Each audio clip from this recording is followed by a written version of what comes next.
I am in the sweetener section. So many questions surrounding the world of sweeteners. What is good? What is bad? This doesn't matter if you're keto, doesn't matter if you're paleo. The same kind of things are still going to apply because almost all these sweeteners are really geared to be replacements for this stuff, sugar. Okay, so we don't really need to focus too much on the carbohydrate content. We're focusing more so on like what is in it. Okay, so let's just do a quick breakdown of the sweeteners. Look, we've got a wide variety of them. We have Sweet and Low, we have Equal, we have Pyure, we have all these. So let's try to talk about all of them in a really quick sort of crash course on sweeteners. In today's video sponsor, after this video, check out Thrive Market. They're an online membership-based grocery store. So anything like related to stuff that's gonna be in your pantry, awesome source. You can sort by diet type, paleo, vegan, keto, whatever.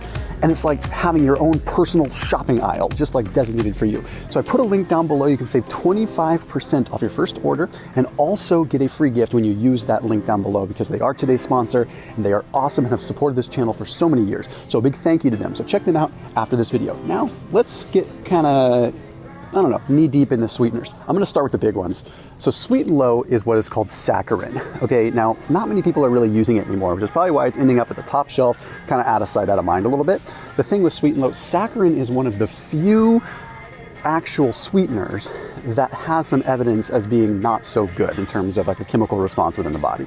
I believe I'd seen some research show that it's a potential carcinogen, but I'm careful to talk about that on my channel because I don't want to overstep and I make any claims. It doesn't taste very good. Sure, it's going to fit the macros of keto and everything like that.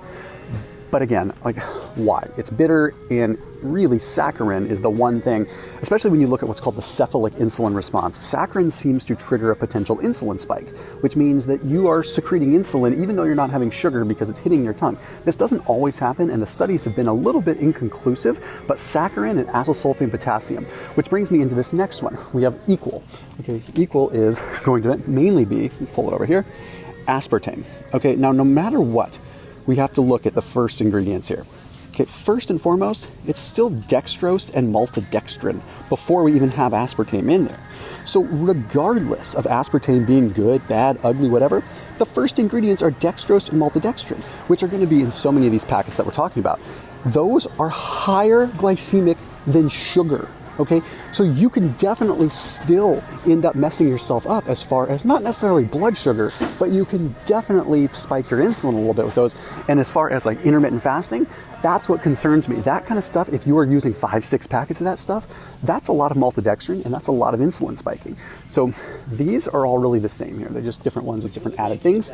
I'm going to sort of keep my mouth shut in the way of the aspartame conversation because there's a lot of people that don't like aspartame for various reasons. I will say aspartame is one of the only ones that technically doesn't break a fast. There's not much cephalic insulin response with it, but there's questions on the toxicity and it's so ambiguous. I can't really in good faith touch on it, but what I will tell you is, like in this case, they combine aspartame with acesulfame potassium. Okay, you'll also see it on the label as ACE-K.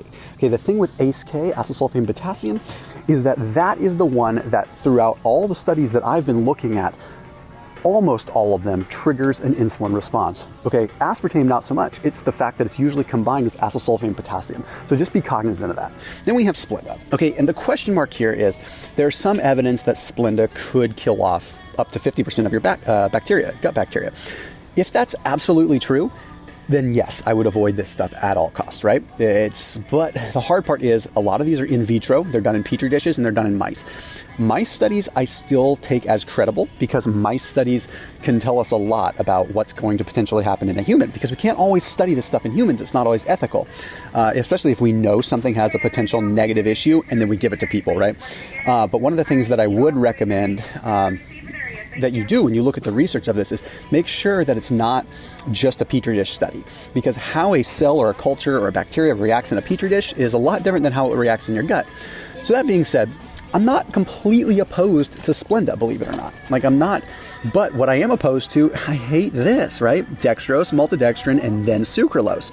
So if you're a Splenda person, again, not ideal, I'm going to say that, pay attention to the fact that a lot of times there's liquid versions that are more expensive, but in this case, we have water, sucralose, malic acid, but in this case, I hate the fact that they have both sodium benzoate, which is a terrible preservative, and also potassium sorbate, which is not the best preservative. So you trade one for the other, right? You don't get the insulin spike, but you get preservatives. Yes, you get a small insulin spike, but no preservatives. So pick your poison, right? Fasting friendly, but do you really want to put that stuff in your body? It's just difficult. So we'll take a look at some more liquid options to see kind of what we need to pay attention to. And in case you're wondering what makes like potassium sorbate so bad, it's not that it's like it's a terrible thing, but it's in the same classification. Potassium sorbate, sodium benzoate, they can trigger gut dysbiosis. And there's some interesting studies that demonstrate that they can trigger gut dysbiosis. Does that mean they're the worst thing in the world? No, but it means that we are potentially affecting our gut microbiome, and that's never a good thing. Okay, so they're antimicrobial. They're there to sit in there so that bacteria doesn't form inside the product. Okay, I understand why that's there, but I think there's other ways to do it. Like, let's see, for example, Pyure. Well, first of all, let's take a look at their Stevia packets, right? Let's talk about Stevia for a second. If you look at Stevia, a lot of times what you're going to find is it's organic erythritol and then Stevia. Does that make it bad? No, it certainly doesn't. But it's a little bit misleading because the first ingredient you're getting is actually erythritol, which is technically a sugar alcohol. Okay, so like if you're fasting, I wouldn't recommend having erythritol. I wouldn't recommend having that on an empty stomach. It can also trigger some gut distress. Okay, it's not the same. Like it actually has, I don't want to say a caloric value, but in some ways it does have caloric value because it still goes through some phases of metabolism. Whereas like, okay, for example, you look at stevia in the raw. The thing I do like about stevia in the raw is that it's only stevia leaf extract. But then we run the issue of having dextrose in there. So then we have to ask ourselves the question, what is more important? Like what would I rather have erythritol or would I rather have the dextrin in this particular case? I think I would opt for the dextrin in this case if I was fasting. Okay, if it's just a question of health, I would probably go with this one because at least this is organic ingredients, right? So when you're comparing stevias to stevias, but then we have like the Walmart brand, still the same, still the same kind of thing. This one actually adds natural flavors in. So be very careful. Make sure you do not want natural flavors in that stuff, especially if you're having it with your coffee first thing in the morning, empty stomach, and you're bombarding your body with these things that you don't know what they are. But if you're fasting, I also question that too. Okay, now let's take a look at Pyure, which I think it's the same thing. Organic erythritol, organic stevia. Ooh, natural flavors. See, that makes me not like that one. Why do you have to add natural flavors to a sweetener? Shouldn't even have any flavors, just be a sweetener. But let's see. Okay, then they have their liquid version. And I'm curious if they're using sodium benzoate. Yeah, water, organic alcohol, organic. Ooh, this is awesome. I like this one. I wasn't even sure if I was going to buy anything. I just wanted to do this video. I'm going to buy this, actually. I want to try it. Okay, so that's a great one. Just because, again, they're using a little bit of alcohol as an antimicrobial. That's all we have to really do, okay? It doesn't have to get super complicated. We don't have to add sodium benzoate. I would actually say alcohol is probably in the same ballpark of price. Okay, yeah, you pay a little bit more, but anyhow, let's keep looking. So Splenda's coming out with this stuff that's like stevia blends. They're calling it Splenda Naturals, but unfortunately what it is, this is not the one I thought. This is erythritol and stevia leaf extract, so it's kind of nice that Splenda has that. I was trying to find one. There's somewhere Splenda has come out with, they're like adding Splenda to other things. Is it the Splenda monk fruit one? See if I can find it. Bear with me 1 second here. Actually, I can't even find it, but I did notice that Splenda now has this, erythritol and monk fruit. They're basically competing with Lakanto. So that's not bad either. Like, I'm okay with that. They're just combining erythritol. Again, just factor in the fact that erythritol is a sugar alcohol, okay, which means that it's going to draw water into the colon, okay, and that could cause some gut distress. It doesn't metabolize because it's a carbohydrate that is essentially resistant to digestion, okay? So what happens is it ferments within the gut, and when it ferments within the gut, the bacteria feed on it. That could be actually beneficial. There could be actually a gut benefit effect of it, but it's not necessarily, it is 0 calorie, but in some weird ways, there are a couple calories in it. So keep that in mind. But also I try to look at as, clean and simple of a product as I can. Okay, and then we see like Truvia has this cane sugar blend. Okay, stevia sweetened with cane sugar. Be very careful. I've made this mistake before. I've grabbed the Truvia off the shelf because I like Truvia for baking and things like that, but I grabbed it and realized, oh shoot, it has the cane sugar. So just be super careful with that. Okay, and now let's look at Truvia in the packet. I think Truvia in the packet is just going to be, yes, exactly. It's just erythritol and stevia. So we have a lot of the same kind of thing here. We're seeing stevia combined with erythritol, monk fruit combined with erythritol. Then whole earth, same kind of thing, okay? Erythritol except they're doing a combination here. So we have erythritol, stevia leaf extract, natural flavors, and monk fruit. I don't like that they have the natural flavors. In fact, I've noticed that even Starbucks stopped using this one and went with this one. Okay, so yes, we have the dextrin to add texture, and because if we didn't have the dextrose or the dextrin in that product, what would happen is it would be such a small amount you would never be able to pour it out. So basically it gives it body and some texture and some like volume to be able to actually pour it. So that's why they add that, and it's essentially 0 calorie, although over time it, you know, if you're having 6-7 packets of it, yes, that's, you know, a few grams of carbs that you're ultimately getting. It's the first ingredient on the label, so we have to pay attention to that. I'm going to save you a lot of headache here. Cane sugar, granulated sugar, raw cane sugar crystals, turbinado. We're really looking the same thing. I mean, we're splitting hairs to such a small degree. Would not really worry about making an option there as like one being better than the other. Sure, I think if we went with a larger grain is going to have less surface area, so there's a chance, but so you could make the argument there's less carbs in it, but no, by the time it's dissolved. And the same kind of thing with coconut palm sugar. Now, the thing I do like about coconut palm sugar, it is lower glycemic. Okay, it is. It's not significantly less though. Okay, we're talking like, I think, actually, I don't want to say it off the top of my head because I don't know, but I want to say it's like a 50 versus like a 60, 70. So yeah, it's relatively low glycemic compared to some other things, but I like seeing the fact that it's organic. I like seeing that. So if you're baking with it and you're looking for a lower glycemic alternative, then yes, coconut palm sugar would be good. And I would take coconut palm sugar, believe it or not, over agave. Sometimes I like agave, but why am I hating on agave here? Well, because agave is pure fructose, right? So when they concentrate it and make it into a syrup like this, we are talking like pure fructose, almost to the same degree as high fructose corn syrup, maybe not all the way to that extreme.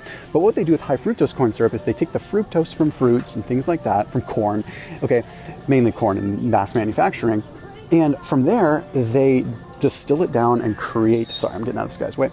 They extract the fructose and they make it super concentrated, high fructose corn syrup. Agave is kind of a way around that because they make, oh, it's agave syrup, but it's really just agave fructose corn syrup. So I'm really cautious with that, and I encourage people to exercise some caution when they're looking at that kind of stuff. Does that mean that there's not options with agave that are good? No, there totally are. But most of the time, like I'm at Walmart right now, we're not going to find those kinds of options. If you're looking for something where you do want pure fructose, perhaps in the unique situation of intermittent fasting, when you're breaking a fast and you want some carbs, but you don't want the insulin spike, yes, it can work. And if you're looking for like a little drizzle over something, I'd say it's better than using like a caramel drizzle or something. So yes, it has a place. All right, avoid the saccharin, avoid the equal. Okay, let's just get those out of the equation.